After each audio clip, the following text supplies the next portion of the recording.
دوستو ہمارے درمیان رمضان المبارک کا بابرکت مہینہ موجود ہے۔ اس مہینے میں جہاں کہیں لوگوں کی عبادتوں میں اضافہ ہوا ہے، وہیں نام نہاد اہل حدیث لامذہب غیر مقلد ٹولے کے جھوٹ میں اضافہ ہوا ہے۔ آپ حیران ہوں گے کہ آخر وہ جھوٹ کیا ہے؟ تو وہ جھوٹ ایک ایسا جھوٹ ہے جو مسئلہ تراویح کے سلسلے میں حضرت شیخ زکریا رحمۃ اللہ علیہ کی عبارت کا ایک حصہ کاٹ کر کے پیش کرتے ہیں اور یہ بتلانے کی کوشش کرتے ہیں کہ حضرت شیخ زکریا رحمۃ اللہ علیہ 20 رکعت تراویح کو ثابت نہیں مانتے۔ یہ عبارت بہت زیادہ یہ لوگ پھیلا رہے ہیں فیس بک پر اور واٹس ایپ پر کہ حضرت شیخ زکریا رحمۃ اللہ علیہ فضائل اعمال کے مصنف محمد زکریا کاندلوی نے لکھا، محدثین کے اصول کے مطابق 20 رکعت تراویح کی تعداد نبی کریم صلی اللہ علیہ وسلم سے ثابت نہیں۔ دوستو ہم آپ کے سامنے حضرت شیخ کی پوری عبارت نقل کرتے ہیں۔ حضرت شیخ زکریا رحمۃ اللہ علیہ نے جو بات نقل کی ہے وہ یہ ہے، لا شک فی ان تحدید التراویح فی 20 رکعۃ لم یثبت مرفوعا عن النبی صلی اللہ علیہ وسلم بطریق صحیح علی اصول المحدثین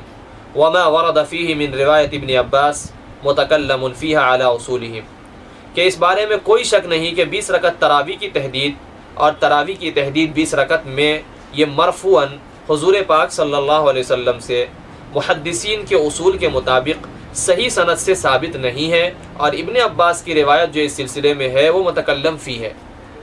حضرت شیخ نے صرف اسی پر اکتفا نہیں کیا ہے جس سے غیر مقلدین اپنی بات پیش کرنا چاہ رہے ہیں، بلکہ حضرت شیخ آگے فرماتے ہیں، لیکن مع هذا لا يمكن الانکار عن ثبوته بفعل عمر وسقوط الصحابہ على ذلك۔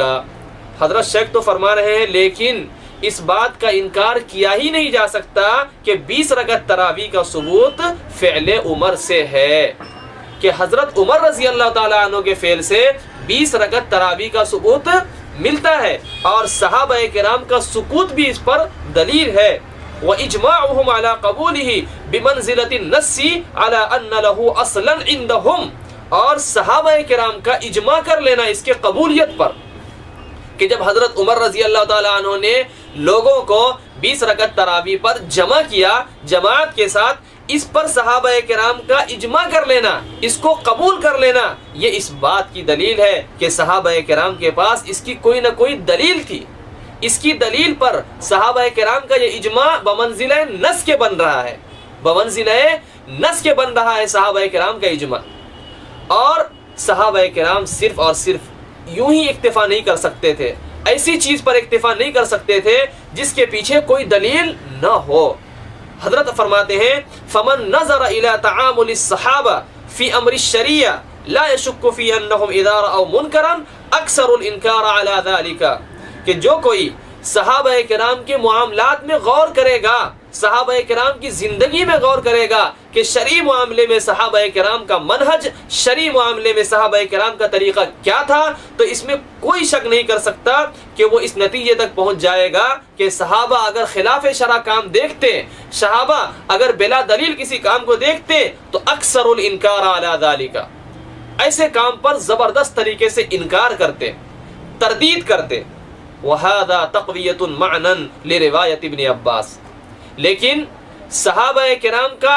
حضرت عمر رضی اللہ تعالی عنہ کے فعل کو دیکھ کر خاموشی اختیار کرنا اور سکوت اختیار کرنا، صحابہ کرام کا اجماع کر لینا، یہ ابن عباس رضی اللہ تعالی عنہ کی روایت کے لیے مضبوطی کا سبب ہے۔ کون سی روایت؟ حضرت ابن عباس کی وہ روایت جو 20 رکعت تراویح کے سلسلے میں ہے، اور جس کو حضرت شیخ زکریا رحمۃ اللہ علیہ نے اوپر اپنی تحقیق میں دوران تحقیق نقل کیا تھا کہ ابن عباس کی جو روایت متکلم فی ہے، تو دوران تحقیق آنے والی عبارت جس کو متکلم فی کہا تھا، لیکن اب اس کا وہ ذوف ختم ہو گیا، اب اس کے اندر جو کمی تھی وہ کمی ختم ہو گئی۔ کیسے؟ حضرت عمر رضی اللہ تعالی عنہ کے عمل کروانے سے، صحابہ کرام کے عمل کرنے سے، صحابہ کرام کے اجماع کر لینے سے، صحابہ کرام کے سکوت کر لینے سے۔ تو حضرت شیخ زکریا رحمۃ اللہ علیہ یہ نہیں بتلانا چاہ رہے ہیں کہ 20 رکعت تراویح ثابت نہیں ہے، جیسا کہ غیر مقلدین نے اس بات کو پیش کرنے کی کوشش کی اور جھوٹ کا سہارا لیا۔ جبکہ معلوم ہے اللہ رب العزت کا ارشاد ہے لعنت اللہ علی الکاذبین۔ تو رمضان جیسے مبارک اور محترم مہینے میں بھی جھوٹ بول کر کے اللہ رب العزت کے لعنت کے مستحق ہو رہے ہیں۔ اب خلاصہ یہ ہے کہ حضرت شیخ زکریا رحمۃ اللہ علیہ 20 رکعت تراویح کو مان رہے ہیں اور 20 رکعت تراویح کے دلائل دے رہے ہیں۔ تو یہ عبارت جو تھی حضرت شیخ کی، وہ دوران تحقیق آنے والی عبارت کا ایک حصہ تھا، جس کو غیر مقلدین نے پیش کر کے یہ بتلانے کی ایک ناکام کوشش کی، اور وہ بھی جھوٹ کا سہارا لے کر کے بتلانے کی کوشش کی کہ شیخ زکریا رحمۃ اللہ علیہ 20 رکعت تراویح کو نہیں مانتے۔ حالانکہ پوری عبارت جب آپ کے سامنے آ گئی تو آپ بھی اس نتیجے تک ہیں کہ حضرت شیخ 20 رکعت کو مانتے ہیں اور حدیث کی روشنی میں مانتے ہیں، حضرت عمر کا طریقہ ہے، صحابہ کرام کا اجماعی مسئلہ ہے، ابن عباس کی جو روایت متکلم فی تھی اس کا وہ تکلم اور اس کا وہ ذوف ختم ہو گیا، اور صحابہ کرام کے عمل نے اس کو انتہائی مضبوط بنا دیا۔ اور یاد رکھنا کہ صحابہ کرام کا اجماع کر لینا یہ بمنزلہ نص کے ہو گیا۔ تو اب 20 رکعت تراویح کے ثبوت پر نص موجود ہے اور صحابہ کرام کی پاکیزہ جماعت کا اجماع موجود ہے، اور حضرت شیخ زکریا اس کو مان رہے ہیں اور اس کو بتلانے کی کوشش کر رہے ہیں کہ تراویح 20 رکعت ہے۔